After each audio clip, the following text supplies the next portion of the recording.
अरविंद चतुर्वेदी का गीत है, साथी अरविंद चतुर्वेदी का। उठो जी, जी, जी। साथियों आज चले हम मुक्त कराने देश को, सदियों से गुलाम आज तक अपने प्यारे देश को। उठो साथियों आज चले हम मुक्त कराने देश को, सदियों से गुलाम आज तक अपने प्यारे देश को। देखो बिड़ला टाटा बाटा कहते रोज रोज का घाटा, अपने घर की भरे तिजोरी भेजे माल विदेश को, सदियों से गुलाम आज तक अपने प्यारे देश को। उठो साथियों आज चले हम मुक्त कराने देश को, सदियों से गुलाम आज तक अपने प्यारे देश को।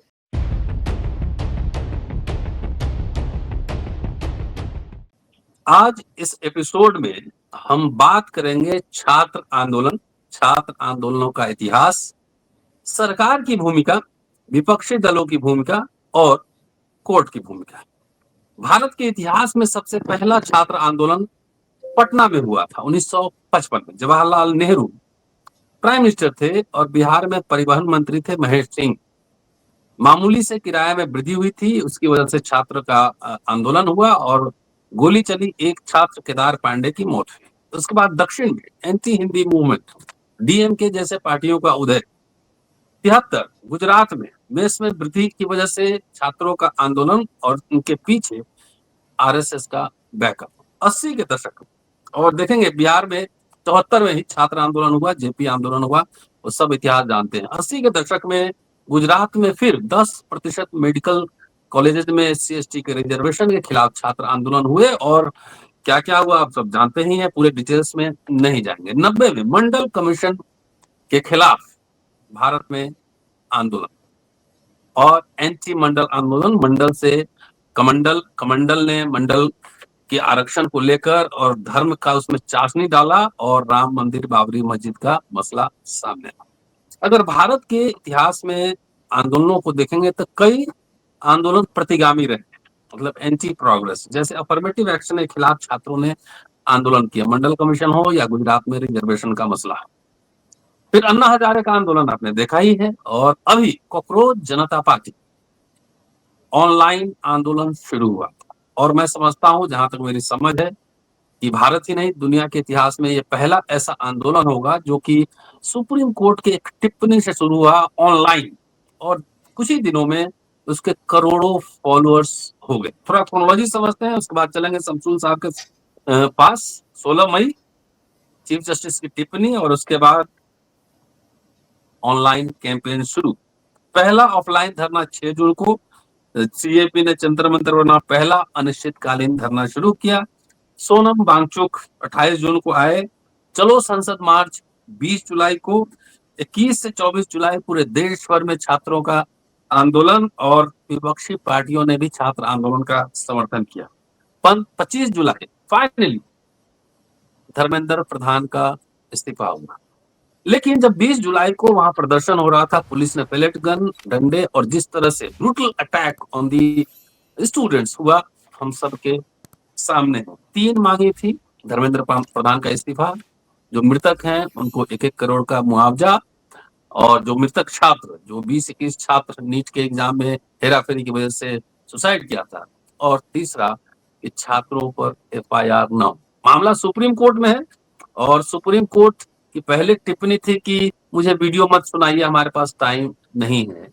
लेकिन पहले को लेकर मामला सुप्रीम कोर्ट में है। अब सुप्रीम कोर्ट का कहना है कि जिन पर पहले से FIR है उन पर कार्रवाई हो, लेकिन FIR ऐसे ड्रॉप होता नहीं, उसका भी प्रोसीजर है। इधर पार्लियामेंट में जो इसके खिलाफ जो anti paper leak bill pass हो गया है और इसमें अधिकतम 10 साल की सजा, 10 करोड़ की पेनाल्टी का प्रावधान है।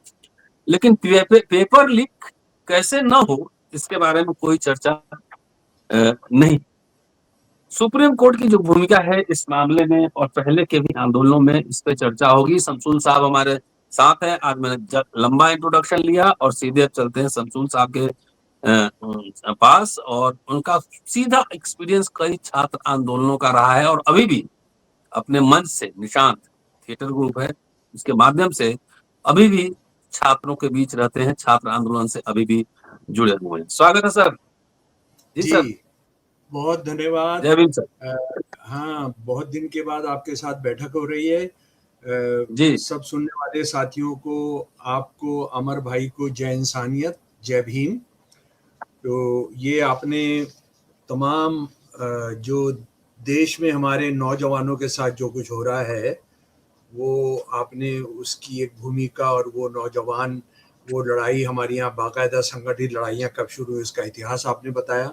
और आपने ये भी बताया कि ये हिंदुत्ववादी जो दुनिया का सबसे बड़ा, जिसे मैं आतंकवादी संगठन कहता हूँ, उसने किस तरह से रिजर्वेशन जो दबे कुचलों का था, जो हमारे संविधान में लिखा हुआ था, उसको ऊंची जातियों को भड़काने और ऊंची जातियों की जो दादागिरी है उसको स्थापित करने के लिए किस तरह से उसको इस्तेमाल किया, किस तरह से जो आरक्षण के पक्ष में थे उनको जलील किया, उनको जो है राष्ट्र विरोधी साबित किया, उनको हिंदू विरोधी साबित किया। वो जो मंडल विरोधी आंदोलन की आपने बात की, मैं डॉक्टर रतनलाल 2-3 पहलुओं पर बात करना चाहता हूं। एक तो ये है कि आरएसएस जो है, जिससे जुड़े हुए, जिसके गुलाम, जिसके मेंबर सारे मोदी सरकार में हैं, मोदी खुद हैं, वो, और चाहे हमारे राष्ट्रपति हो, चाहे तमाम मंत्री हो, चाहे गवर्नर हो, चीफ मिनिस्टर हो, सारे के सारे खुलेआम बोलते हैं कि हम आरएसएस से जुड़े हुए हैं। तो आरएसएस, ये जो सारी समस्याएं हो रही हैं, ये कोई तकनीकी समस्या नहीं है कि पेपर लीक हो गया था इसीलिए समस्या पैदा हो गई। ये शिक्षा विरोधी है, ये विजडम विरोधी है, ये नॉलेज विरोधी है। और उसका सबसे बड़ा सबूत ये है कि 26 नवंबर 1949 को जब भारत की संविधान सभा ने भारत का जो डेमोक्रेटिक संविधान था उसको पास किया, तो उसके 4 दिन के बाद, हम इस पर पहले भी बात कर चुके हैं कि 4 दिन के बाद आरएसएस ने अपने पत्र में लिखा कि हमको मनुस्मृति चाहिए। और मनुस्मृति एक वो दस्तावेज है, वो एक स्क्रिप्चर है। आरएसएस वाले इसको स्क्रिप्चर कहते हैं। इनके जो बाप थे, इनके जो गुरु थे सावरकर, उन्होंने ये कहा कि ये वेदों के बाद सबसे पूजनीय हमारी धार्मिक किताब है। ये जो है औरतें, हिंदू औरतें, और जो जिनको शूद्र कहते हैं, जो बहुजन हैं, उनको शिक्षा का कोई अधिकार हो सकता है, उसकी कल्पना ही नहीं करता। बल्कि वो तो ये तक कहते हैं कि अगर कोई भी ज्ञान सिखाएगा, शूद्रों को ज्ञान सिखाएगा या औरतों को ज्ञान सिखाएगा, तो उसकी कभी मुक्ति नहीं होगी। अगर आप मनुस्मृति, अगर आप चैप्टर 1, चैप्टर 4, चैप्टर 5, चैप्टर 8 अगर आप पढ़ेंगे तो ये, यानी ये इतिहास की बात नहीं है। बाबा साहब के सामने भी ये सवाल उठा कि आप मनुस्मृति की बात करते हो तो हजारों साल पुरानी है। बाबा साहब ने कहा कि बाबा साहब ने उदाहरण दिए आज से कि जाति में जो विश्वास आप करते हैं, वो बाबा साहब ने कहा कि हजारों साल पुरानी समस्या नहीं है, ये आज ये लागू है। और उसके अगर आपने सबूत जानने हैं तो मैं तुरंत, हम जिस बात पर चर्चा करने जा रहे हैं उस पर आना चाहता हूं कि अगर आप मोदी जी का 2014 का लाल किले की, जो लाल किले से ऊपर चढ़कर जो भाषण होता है प्रधानमंत्री का, उसमें प्राचीर जिसको कहते हैं, तो उनके अगर आप भाषण के आखिरी हिस्से में जाएंगे तो वो हमको देश को बताते हैं, देश के नौजवानों को बताते हैं कि हमारे पास दुनिया की सबसे बड़ी नौजवान शक्ति है, ह्यूमन रिसोर्स है। उन्होंने कहा कि ये हमारे पास दुनिया का सबसे बड़ा ह्यूमन रिसोर्स है। लेकिन हम अगर ढूंढने जाते हैं एक रसोइये को, एक नल सही करने प्लम्बर को, एक बिजली से इलेक्ट्रीशियन को, या एक ड्राइवर को, तो हमको मिलता नहीं है। यानी 2014 में जो सबसे बड़ा सपना देश की एजुकेशन के बारे में मोदी जी ने बताया, हिंदू हृदय सम्राट ने बताया, विश्व गुरु ने बताया, वो ये था कि हम नौजवानों को क्या चाहते हैं कि वो प्लम्बर हो, वो इलेक्ट्रीशियन हो, वो रसोइया हो, वो जो है ड्राइवर हो। तो ये उनकी बिल्कुल, उन्होंने अपनी दर्शन जो आरएसएस के हिसाब से रख दिया। उसके बाद आप देखिए 2014 में जब ये प्रधानमंत्री बनते हैं, सबसे पहला उस वक्त उस जमाने में HRD minister, education minister HRD minister होता था। किसको बनाते हैं? स्मृति ईरानी। एक ऐसी महिला को बनाते हैं जिनके पास 12वीं क्लास का सर्टिफिकेट, 12वीं क्लास का सर्टिफिकेट ये देश जानना चाह रहा है, वो खुद भी नहीं पेश कर पा रहे हैं। तो ये जो है कितनी नफरत करते हैं मोदी जी, कितनी नफरत करते हैं शिक्षा से और एजुकेशन से। उन्होंने बता दिया कि देखो मैं 12वीं पास का भी जिसके पास सर्टिफिकेट नहीं है उसको एचआरडी मिनिस्टर बनाऊंगा, यानी मैं कब्र खोदूंगा। और उन्होंने कब्र खोदी। देखिए ना, एक और बड़ा उदाहरण है कि जब कांग्रेस की सरकार खत्म हुई 2014 में, तो शिक्षा का जो हमारा ग्रॉस डोमेस्टिक प्रोडक्ट का जो हिस्सा था 4.5 था, 4.5% था, 4.5% था। मोदी जी के आते ही ये 2.6 हो गया है, यानी लगभग 2.5% हो गया है। मोदी कितनी नफरत करते हैं कि एक सबसे नालायक तरीन जिसको हमको कहना चाहिए वो उसने एचआरडी मिनिस्टर बनाया। उसके बाद आप ये देखिए कि 4.5% जो अपने आप में कम था, सारी दुनिया के अंदर जो ठीक ठाक देश हैं वो 10 से 11% होता है। पाकिस्तान के अंदर 7% है, चीन के अंदर 9% है। तो ये इन्होंने इसको 2.5% कर दिया। अच्छा, उसके बाद आप ये देखिए कि उसके बाद जो तबाहियां, 1 लाख स्कूल बंद हुए हैं। सरकारी आंकड़ा है पार्लियामेंट का दिया हुआ कि गवर्नमेंट की जो यूनिवर्सिटीज हैं उसमें लगभग 50% पद खाली हैं। जो रिजर्वेशन वाले पद हैं वो तो 70% तक खाली हैं। अच्छा, उसके बाद अगर इसको किसी को फिर और इतराज है तो परसों की आप खबर, हमारे देश में बस किस्मती उस पर बात नहीं होती है, 114वां इंटरनेशनल लेबर ऑर्गेनाइजेशन जो है, यूनाइटेड नेशंस का जो श्रमिक संगठन है, जो एक बहुत बहुत बड़ा बहुत नामी संगठन है, आईएलओ का 1 से 12 जून तक जिनीवा के अंदर एक कॉन्फ्रेंस हुई, एक कन्वेंशन हुआ जिस कन्वेंशन का नाम था decent work in platform economy. मैं इसका बताने की कोशिश करता हूं, यानी जो इंटरनेट के थ्रू जो अर्थव्यवस्था है, जो धंधे हैं, उसमें जो काम करने वाले जिनको गिग वर्कर्स भी बोलते हैं, उनके लिए एक डिसेंट वर्क कंडीशंस हो, उनकी तनख्वाह उनको उनका उत्पीड़न ना हो, उनका पूरा नंगा शोषण ना हो। और ये किन लोगों के लिए है? ये जो अमेजोन में काम करते हैं, उबर में काम करते हैं, ये जोमेटो में काम करते हैं, ये ब्लिंकिट में काम करते हैं। इसमें आप जानते हैं 24 घंटे काम करते हैं, 10-10 मिनट के अंदर सामान ले जाना होता है, और इनका जो रेट तय होता है, अभी 20 रुपए है तो एक इनका रैशनलाइज करते हैं एक इंटरनेट के जरिए। वो क्या होता है कि वो हो सकता है 5 रुपए भी हो सकता है, 10 रुपए भी हो सकता है। उसके बाद जब इनको जो सुविधाएं चाहिए उसका कोई मतलब नहीं है, इनको ये अगर कोई मर जाते हैं तो उसकी कोई जिम्मेदारी नहीं है अपने ड्यूटी पर, कितने घंटे काम करेंगे, कहाँ रहेंगे, क्या नहीं करेंगे। तो इसके लिए उन्होंने एक मैनिफेस्टो तैयार किया है। उस मैनिफेस्टो में वो दुनिया की यूनाइटेड नेशंस ने माना कि एक इकोनॉमी का बहुत बड़ा हिस्सा है जो प्लेटफॉर्म इकोनॉमी है, जो इंटरनेट इकोनॉमी है, ये सारे अमेज़न वगैरह सारे इसी के अंदर आते हैं। तो इनके लिए एक चार्टर तैयार किया, और वो चार्टर बिल्कुल ऐसा है जो गुलामों को आजाद कराने के लिए 150 साल पहले यूरोप के अंदर बना था, अमेरिका के अंदर बना था, वो उसका है। इसमें 406 देशों के, एक देश में 2 से ज्यादा रिप्रेजेंटेटिव भी होते हैं, क्योंकि ट्रेड यूनियन का जो चीफ होता है वो भी उसका रिप्रेजेंटेटिव होता है। 406 वोट पड़े उसके पक्ष में, ये पास हो गया।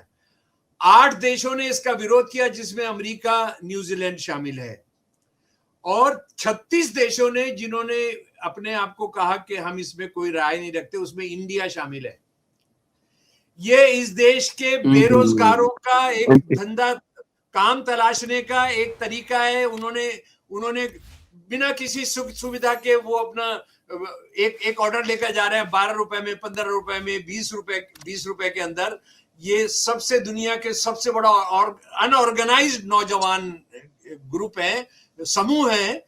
उनको भारत की सरकार ने उसमें कहा कि हम एब्सटेन रहेंगे। मोदी जी जबकि खुद बोलते हैं कि गीग इकोनॉमी नौजवानों के बारे में जो है मैं बहुत सोचता हूं, मैं करता हूं।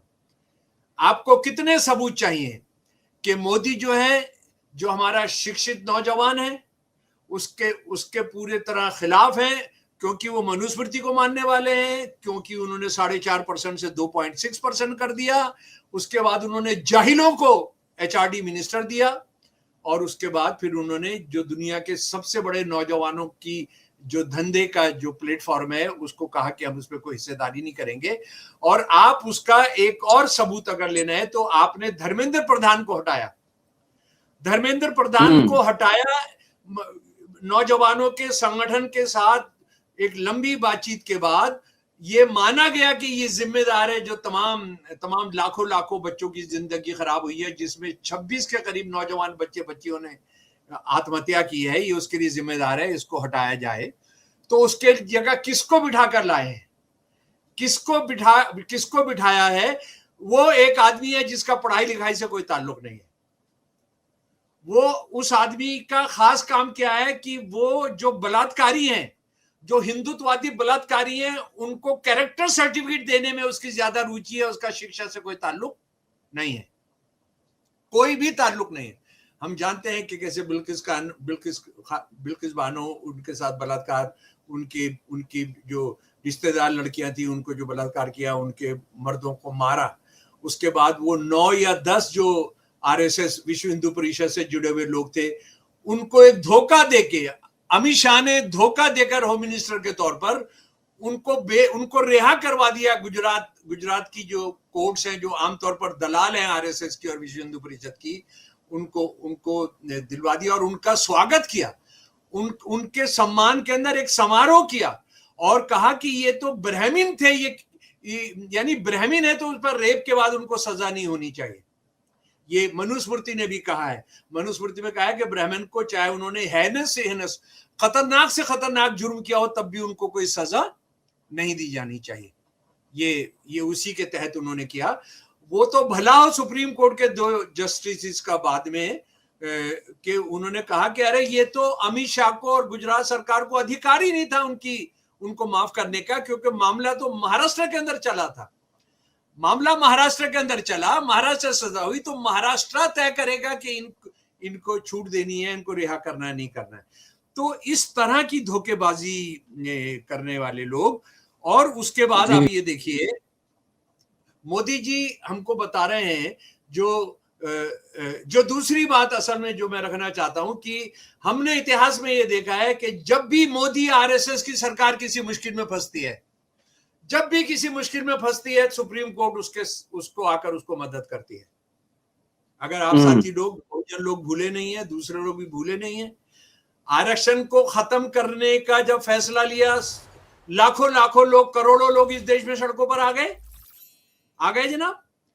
इनको वो सारा जो प्रोग्राम था वापस लेना पड़ा।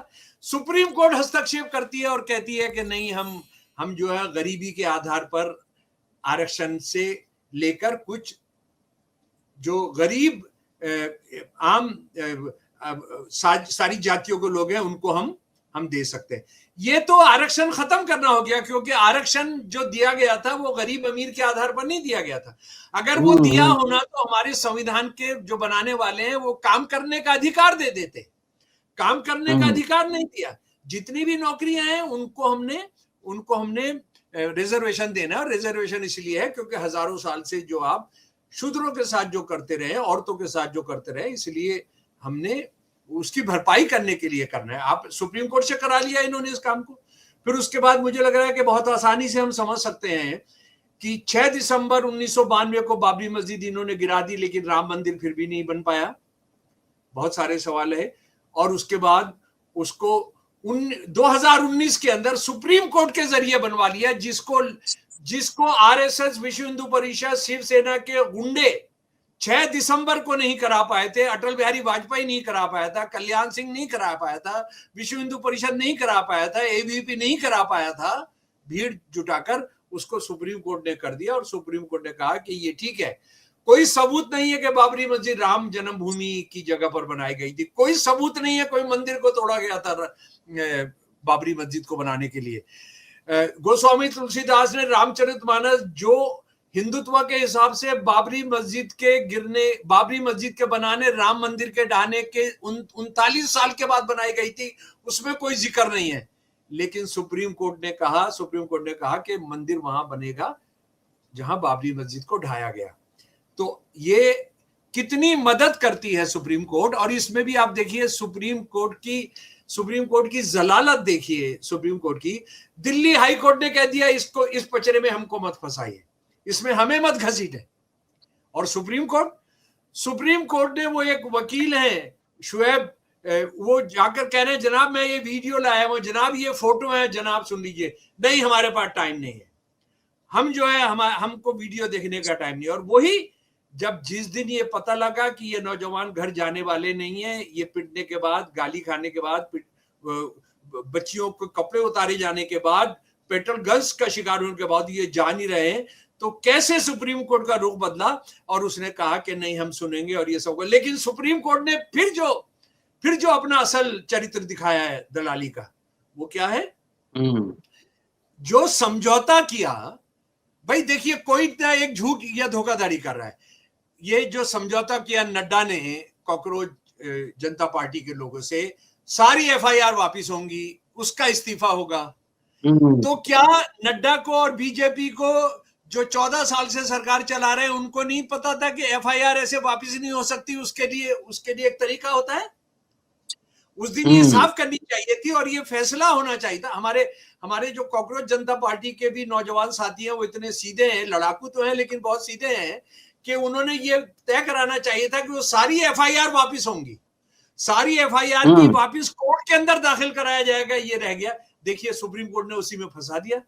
सुप्रीम कोर्ट ने क्या फंसाया कि लेकिन एफआईआर वापिस होने का तो एक तरीका होता है, एफआईआर वापिस करने का एक तरीका होता है। अरे एफआईआर वापिस करने का तरीका होता है, तुम हाईएस्ट कोर्ट ऑफ जस्टिस हो सूर्यकांत शर्मा, तुम हाईएस्ट कोर्ट ऑफ जस्टिस के चीफ जस्टिस हो, तुम फैसला कर सकते हो कि सारे एफआईआर जो वापिस होंगी, आपको कोई नहीं रोक सकता है।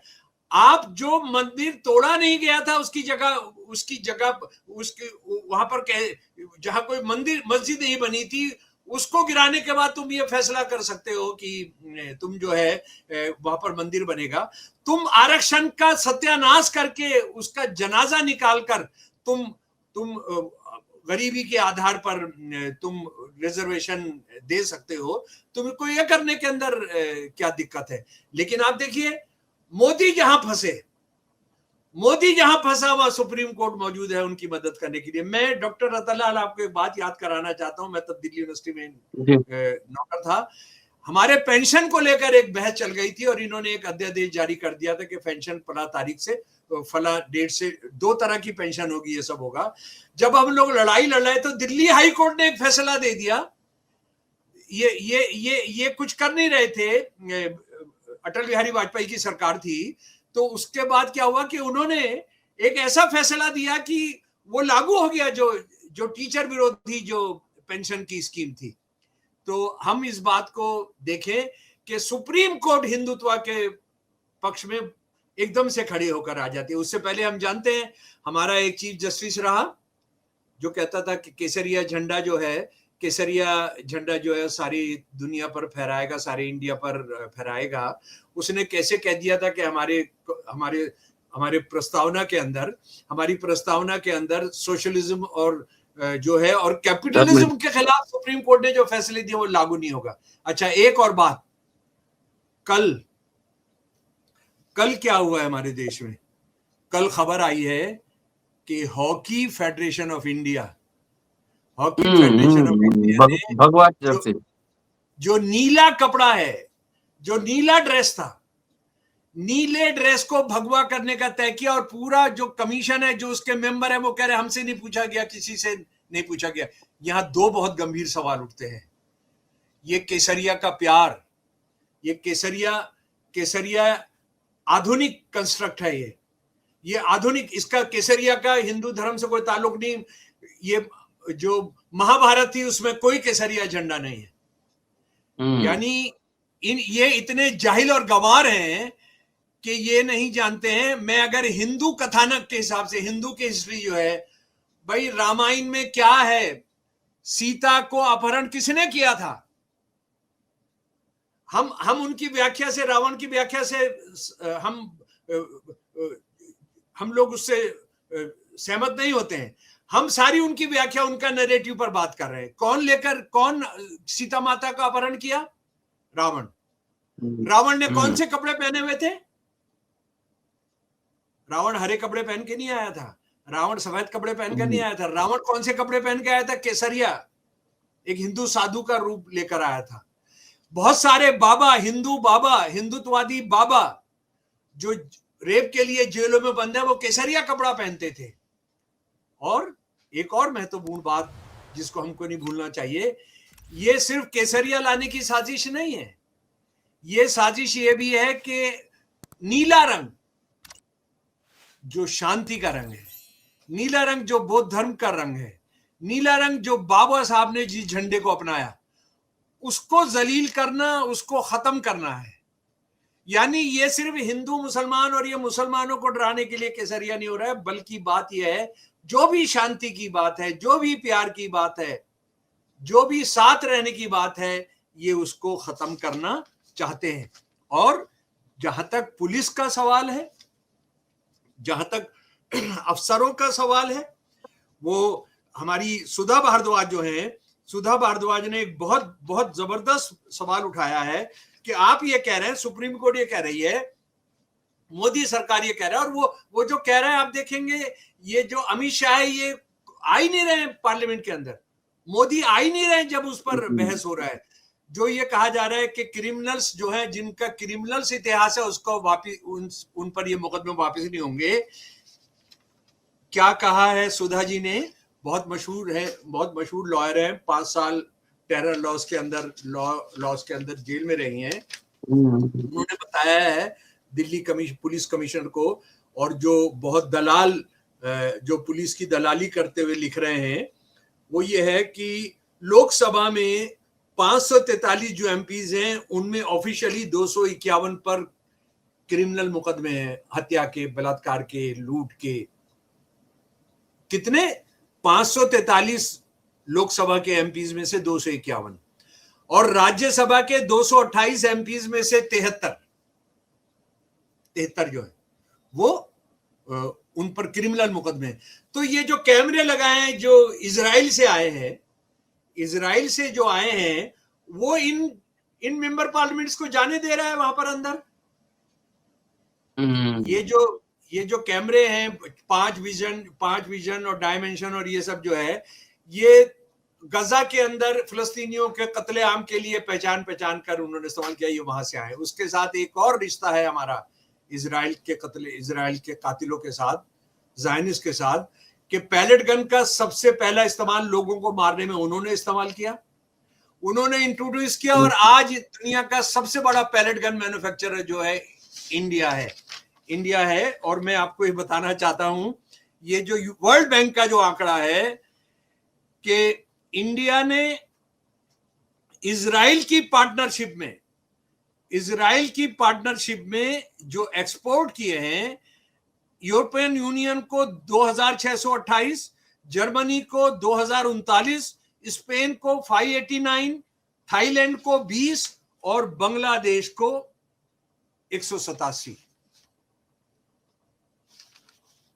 इजराइल के साथ ज्वाइंट वेंचर्स हैं पैलेट गन्स का। और इसमें भी देखिए भारत की सुप्रीम कोर्ट कितना घटिया जजमेंट दे रही है कि जब उनको कहा गया है कि ये नौजवानों को मारा गया, उनको अंधे हुए हैं, और ये 60,000 से ज्यादा कश्मीर में हो चुके हैं, तो क्या करिए, इस्तेमाल तो कर सकते हैं। और सारे प्रो पुलिस और मोदी जो उसी कमेंट को लेकर आजकल में अखबारों में चल रहा है कि उसको इस्तेमाल तो कर सकते हैं। सवाल उठ रहा है कि आपने लोगों को मारा है, और उसके बाद यह है कि यानी इनको हरजाना दिया जाना चाहिए। हरजाने के बारे में भी जो आज सुबह की खबर है कि जो 60,000 से ज्यादा लोगों जो पेलेट गन से मारे गए थे उसमें हजारों बच्चे बच्चे अंधे हुए हैं। पहली बार कल इंशा मुश्ताक, कश्मीर की जो बच्ची जिसकी पूरी एक आंख चली गई थी इस पेलेट गन में, उसको 10 साल के बाद कुछ हर्जाना देने का तय किया है। तो ये फास्ट ट्रैक कोर्ट करेंगे, क्या क्या करेंगे। कश्मीर के अंदर 10 साल के बाद उस बच्ची को, इंशा मुश्ताक को हर्जाना मिल रहा है। तो लड़ते रहिएगा, आपके जो बच्चे हैं उनको कुछ मिल पाएगा। और आखिरी बात मेरी, आप जो कमेटी बना रहे हैं, आपने जो कमेटी बनाई है, वो कमेटी का बिल भी पास हो गया। उसमें उसको आपने एक तकनीकी मसला माना है कि ये लीक हो जाता है, लीक को कैसे रोकना है। अरे लीक क्यों हो रहा है वो तकनीकी मसला नहीं है। तुमने सारे शिक्षा संस्थान, मैं उसमें जो मेंबर है उनकी बात नहीं कर रहा हूं, मैं ये कह रहा हूं आपने सारी नौकरियां खत्म कर दी, आपने शिक्षा संस्थान बंद कर दिए, जिसकी हमने अभी डेटा जिस पर चर्चा की थी। आप जहां पर 100 लोग हैं वहां 2 रखेंगे तो जो मारा मारी होगी उसमें आप किसी भी हद तक जाएंगे। आपने अगर शिक्षा का बजट नहीं बढ़ाएंगे, आप यहां की यूनिवर्सिटीज को, हिंदुस्तानी यूनिवर्सिटीज को मरने नहीं देंगे। विदेशी यूनिवर्सिटी, 46 विदेशी यूनिवर्सिटी अमित शाह और इसके राज के अंदर, मोदी के राज के अंदर हमारे देश में आई हैं, उसमें से 30 गुजरात के अंदर आई हैं। जब आप ये सब खत्म कर देंगे तो मारामारी होगी ही। वो पुलिस का मसला नहीं है, वो पॉलिटिकल मसला है, वो आपकी मंशा का मसला है। आप शिक्षा विरोधी हैं, आप शिक्षा विरोधी हैं। कोई भी आदमी, हमारा प्रधानमंत्री, उसकी डिग्री होती तो अपने दिखाता, सबको दिखाता। वो अपना डिग्री जो है वो सिक्योरिटी का सवाल हो गया है। तो अगर आप इस गिरोह को, ये शासक गिरोह जो है हिंदुत्ववादी, ये शिक्षा विरोधी है, ये इंसानियत विरोधी है, ये औरत विरोधी है, ये समता विरोधी है, ये बंधुता विरोधी है। ये इनके रहते कुछ भी हासिल नहीं हो सकता सिवाय इसके कि आपको धोखा देके और इनको सुप्रीम कोर्ट, ये सूर्यकांत शर्मा जी वाली जो सुप्रीम कोर्ट है, वो इनकी मदद करते करते हमको गारत कर देगी इस देश को। चलिए सर, बहुत बहुत शुक्रिया और बहुत शानदार बातचीत के लिए। इस पूरे एपिसोड में कई एंगल से आपने समझने की कोशिश की, सरकार, संघ परिवार और न्यायालय के रिश्ते, और किस तरीके से ये संघ परिवार कैसे मजदूर विरोधी है, शिक्षा विरोधी है, तार्किकता विरोधी है, और ब्लू की जगह केसरिया बेसिकली बाबा साहब और बुद्ध के विचारों को खत्म करने का प्रयास है, गंभीरता से सोचने की बात है। शुक्रिया, देखते रहिए Ambedkar now. Thank you sir. Arvind Chaturvedi का गीत है, साथी अरविंद चतुर्वेदी का। उठो साथियों आज चले हम मुक्त कराने देश को, सदियों से गुलाम आज तक अपने प्यारे देश को। उठो साथियों आज चले हम मुक्त कराने देश को, सदियों से गुलाम आज तक अपने प्यारे देश को। देखो बिड़ला टाटा बाटा कहते रोज रोज का घाटा, अपने घर की भरे तिजोरी भेजे माल विदेश को, सदियों से गुलाम आज तक अपने प्यारे देश को। उठो साथियों आज चले हम मुक्त कराने देश को, सदियों से गुलाम आज तक अपने प्यारे देश को। जय इंसानियत, जय इंसानियत, जय इंसानियत जी। वाह, थैंक यू सर।